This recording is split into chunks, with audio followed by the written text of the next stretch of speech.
ওই আইলে আপনাকে বুক ধরপড় ধরপড় করে কাঁপবো, আর পায়ে নিচে জমি থাকবো না।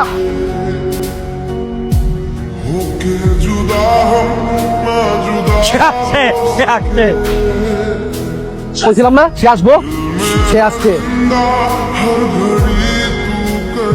ভাই এ তো কান্না গ্রুপের শেহজাদ চৌধুরী।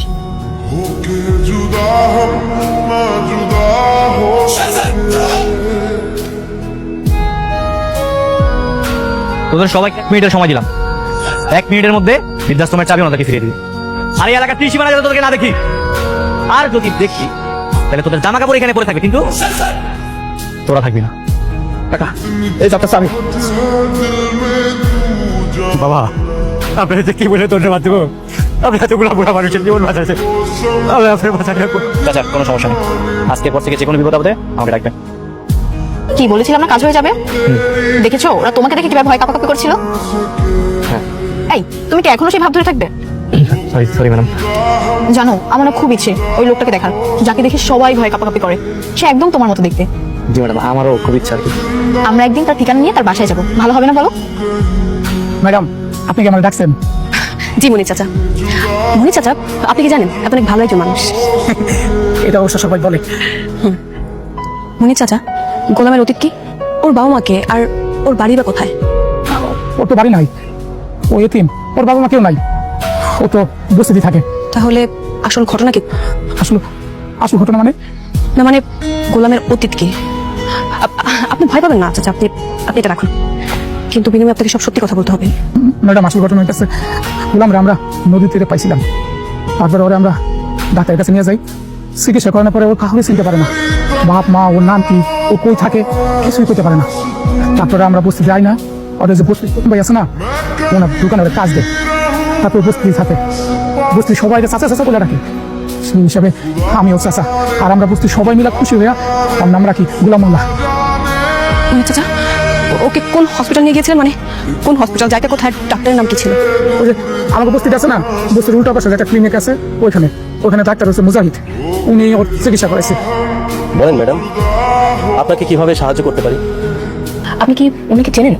হ্যাঁ, ওনাকে আমি চিনি তো। আজ থেকে 4-5 মাস আগে ওনাকে বস্তির লোকজন আমার কাছে এনেছিলেন। কেন, কি হয়েছিল ওনার? কে বা কাহারা ওনাকে মেরেছিলেন। শরীরের বিভিন্ন জায়গায় আঘাত ছিল, বিশেষ করে মাথায়। আমি ওনার ওভার চিকিৎসাটা দিয়েছি, সবশেষে দেখা যায় কি ওনার মাইল্ড ট্রমাটিক ব্রেন ইনজুরি।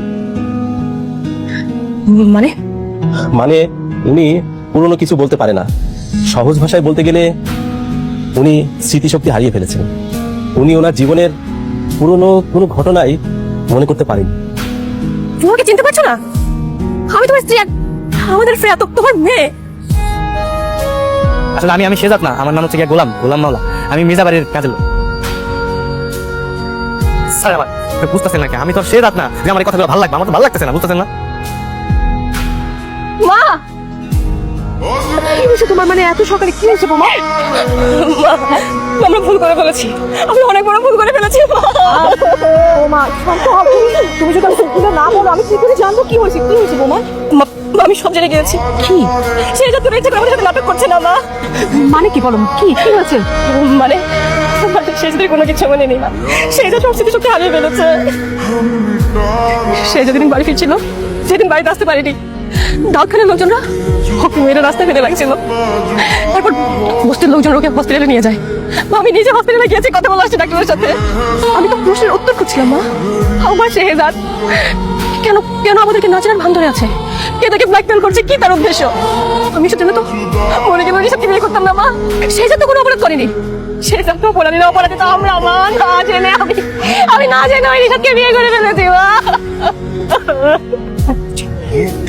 আমি আর 1 মিনিট তো নষ্ট করতে চাই না। আমার শেষে দেখেছি নিয়ে ওকে আমার অনেক কিছু বলার আছে, অনেক কিছু বলার আছে। প্লিজ বোমা চলো। এখন যেহেতু কোনো লাভ হবে না, সে যে তোমাকে চিনবে না, তাহলে কি করতে চাও তুমি? যেহেতু আমরা সবকিছু জেনে গিয়েছি, আমাকে প্ল্যান দিতে যেতে হবে মা।